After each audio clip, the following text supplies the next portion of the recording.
Salut, je suis Annabelle, je te souhaite la bienvenue sur ma chaîne. Alors si tu es arrivé ici, n'oublie pas de t'abonner et d'aimer la vidéo et aussi de mettre un petit commentaire, ça me fera plaisir. Alors installe-toi bien. C'est une discussion.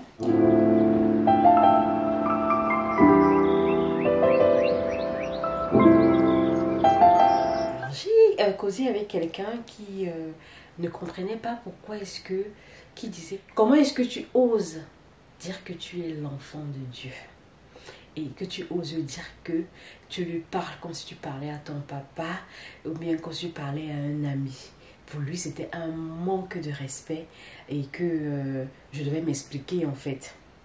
Déjà, il avait trop pitié de moi, comment est-ce que je peux parler comme ça? Et en parlant comme ça, c'est comme un blasphème. Alors, j'ai compris d'où la personne venait, ok? Parce que, tu sais, ce que tu dis, c'est en fonction de tes connaissances. Donc, toutes tes paroles, tes déclarations, tes affirmations sont limitées à tes connaissances, ok? Alors, c'est quoi un ami? Et quand je parlais à la personne, je demandais à la personne, toi, est-ce que tu te considères comme mon ami?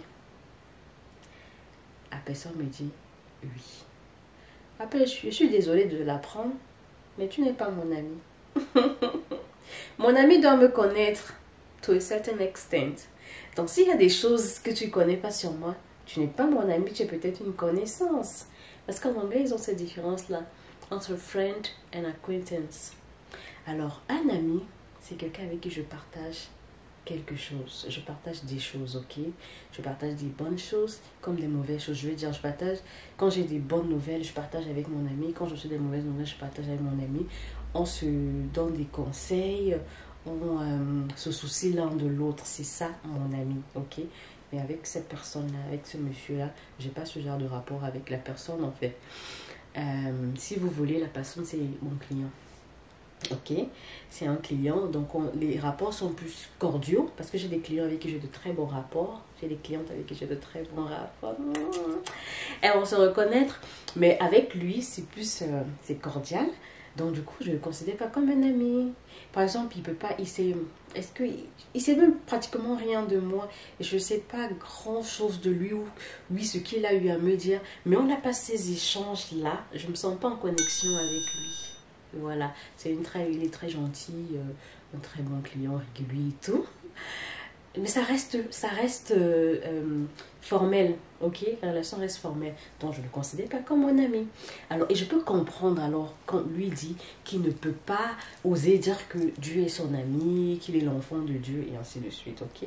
Et je lui ai dit aussi, quelle est ta relation avec ton papa, avec tes parents? Est-ce que vous vous parlez? Est-ce que vous vous appelez? Est-ce que quand tu as des projets et tout, tu leur dis, tu les informes, tu cherches à avoir leur opinion et tout ça? Et il m'a répondu et tout. Après, je lui ai dit, tu sais, comme si moi j'ose, comme il le dit, blasphémer, ok, en disant que Dieu est mon papa et que c'est mon ami, c'est parce que j'ai ce genre de rapport avec lui. J'ai ce genre de relation avec lui. Et c'est pour cela que je le dis. Et puis dans la Bible également, c'est écrit, hein, nous sommes ses fils. Nous sommes les fils de consolation. Nous sommes héritiers, co-héritiers avec Christ.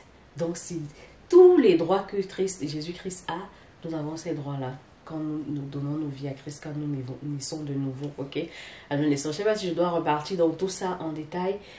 Voilà, ok. Donc, je pense que c'est difficile pour que quelqu'un comprenne ça quand il n'a pas cette connaissance et ce genre de relation avec Dieu. Il y a des gens qui prennent Dieu comme... Il y a des gens, quand ils font leur prière, ils vous voient Dieu. C'est trop mignon. Est-ce que je me dis, est-ce que tu peux vous voir ton papa? Quand tu parles à ton papa, quand tu parles à tes parents, est-ce que tu les vous vois?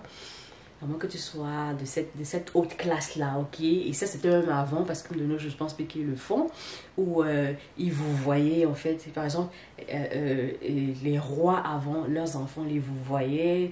Les gens de cette haute classe sociale-là, c'était comme ça le vouvoiement, même entre enfants, entre parents et enfants, right?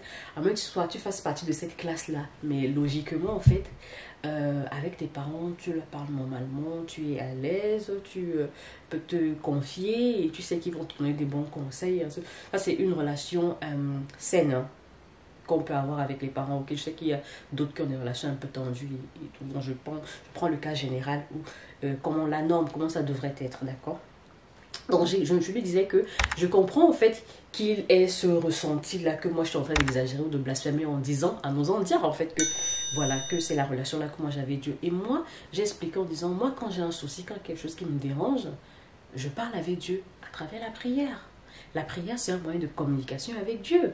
Donc, quand je prie, je ne récite pas la prière de notre Père qui est aux cieux, machin, qui est une prière générale, ok? Moi, j'ai des prières précises, j'ai des requêtes.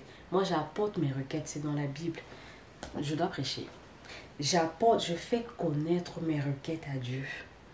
Il est Dieu de toute façon. Il sait ce que j'ai dans le cœur et tout. Mais moi, je déverse tout. Je lui dis de ma bouche, demandez et on vous donnera. Demande exactement ce que tu veux et tu auras ça. Et tes requêtes là, je vais trouver le verset. Donc, je lui dis en fait, point par point, ce dont j'ai besoin, pourquoi je pense que j'ai besoin de ça. Ou bien, si j'ai un souci, j'ai tel problème, je ne sais pas comment m'en sortir. J'étale mon problème. Enfin, comme je suis dans une personnalité qui peut t'aider en fait avec une situation et te demande, vous avez besoin de quoi? Mais tu dois parler. Tu dois expliquer ce que tu veux. Vous savez, quand tu vas à la banque, par exemple, pour prendre un prêt, tu dois expliquer au banquier ce que tu veux faire avec cet argent. Et ça doit convaincre, en fait, le banquier pour qu'il puisse t'aider. C'est pareil, c'est la relation que moi j'ai avec Dieu. Tu dois lui expliquer. Tu dois lui expliquer. Donc, j'ai cette conversation avec lui. Je parle dans mes prières. Je dis exactement ce que je veux. Et puis, j'attends qu'il me réponde. Et j'avais fait une vidéo pour vous dire comment Dieu me parle. Je reçois juste une confirmation peut-être d'une idée que j'avais dans la tête. Il me met la paix là dans mon cœur que oui, c'est ça que tu dois faire. Je peux être en train d'écouter une chanson et je reçois cette parole. Je peux être en train d'écouter un message de prédication et je reçois cette parole. Quelqu'un peut m'appeler et on parle d'un truc qui va dans le sens de ce que j'attendais. Il y aura un indice, il y aura un signe.